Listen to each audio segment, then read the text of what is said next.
rise of Neoplatonism in North Africa, Greece, and Rome corresponded to a situation existing at that time which has interesting psychological parallels with the present state of our culture. Recognizing that the first 5 centuries A.D. brought with them the greatest upheaval the ancient world had ever known, it is easy to understand why, under the pressure of these stressful centuries, men began to reevaluate their spiritual heritage. We recognize the gradual crumbling of the Roman Empire, the most powerful cultural unit that had arisen up to that time. We know that the glory of Greece, which was largely its intellectual and aesthetic glory, this glory had declined, leaving one of the proudest civilizations that we know naked to its enemies, the Romans. We also realize that the great dynastic structure of Egypt had collapsed, first under Greek pharaohs and later under Roman governors.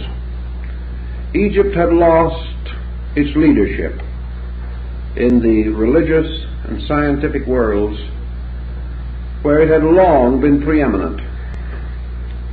All of these heavy circumstances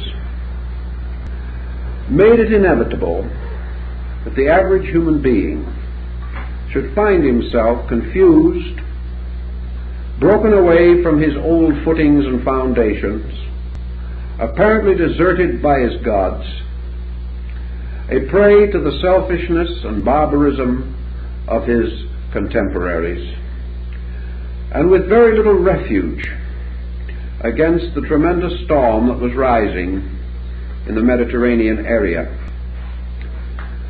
We are much in this condition today, so far as the bankruptcy of our foundation concepts is concerned.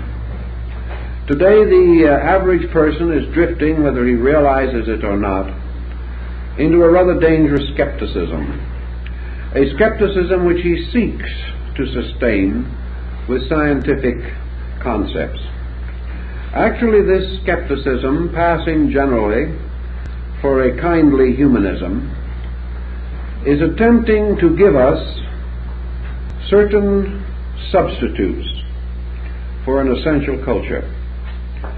These substitutes are rugged individualism, the rights of man to hew his own destiny out of the mysterious basic materials of space, the idea that each individual must stand alone and must find such consolation as he can in the fulfillment of the life he sees and experiences every day. The drift away from abstraction, from philosophical overtones. This drift is obvious to us all, and it is being intensified by our educational, our scientific, and our economic pressures. In these days, therefore, as Dr. Toynbee has so well pointed out, there is an inevitable division among persons and groups. The larger majority will drift with the prevailing pressures of the time, fighting somewhat but feebly against any strong current that would sweep them along. At the same time, there is a minority that, recognizing the essential danger of the time, a danger which success and prosperity and world power cannot conceal from us, recognizing this danger, there are some who are seeking to restore an adequate concept of life. And here, in this case also, we are very close to the Neoplatonists, working with the problem that they faced they realize certain basic weaknesses in the spiritual leadership of religion. We have also recognized these weaknesses. We have fought for a long time against what might be termed religious literalism. That is, the acceptance of religious tradition, historical or mythological, as the foundation of spiritual security. The Greeks and the Neoplatonists, looking back upon the great concepts of Greco-Roman religion, found also that their security as individuals was threatened by an inadequate interpretation of spiritual doctrine. So today we are attempting, more or less progressively, to separate religion from the superstitions that have developed around it. But we do not wish to follow the attitude of the materialistic humanist who feels it is perfectly justifiable to burn down the church to get rid of the rat in the basement. We do not wish to destroy religion in order to save it. We do not wish to take an extreme attitude of casting away all because part is no longer useful. We know that to do this we offend many. That if we turn against religion, we turn against a strong and necessary force operating in the lives of millions of persons.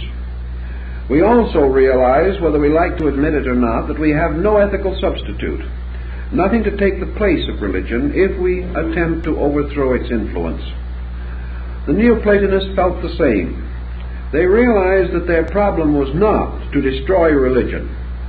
Their problem was to rescue religion from the irreligious factors that had crept into its own structure. The first point that they attack, and to a large degree we are focusing attention upon the same basic problem, is what might be termed dogmatic interpretation. They realized that religion was simply more than obeying, more than accepting, more than affirming that a man was good merely because he accepted a prevailing doctrine. Therefore, that the dogmatic use of religious instruments is essentially wrong. The individual should not assume or believe that virtue can be thrust upon him, or that the state of grace can descend upon him merely as the result of obedience to a formula, or to the acceptance of a theological doctrine. Neoplatonism, therefore, recognized the tremendous need for a religious house cleaning, that the purpose was to restore the natural faith of mankind, to recognize that this basic power of faith is one of the most positive and constructive forces, possibly the greatest incentive to essential cultural growth that man has ever possessed. Yet this faith has been exploited, not only intentionally but unintentionally. It has been subjected to centuries of overlaying with theology and with superstitions and with beliefs that are not an essential part of man's spiritual need. To meet all of these problems, the Alexandrian Neoplatonists sought for what they called a grand key for the restoration of the essential faith of mankind. Many works have been written trying to estimate the effect of Neoplatonism upon its own time and upon subsequent ages. The general consensus of opinion has been that this influence or effect has been tremendous, that it has been far beyond what might be assumed to be reasonable in relation to the comparatively small group of dynamic spirits involved in the school and its comparatively brief existence as an historical entity. Thus, it is assumed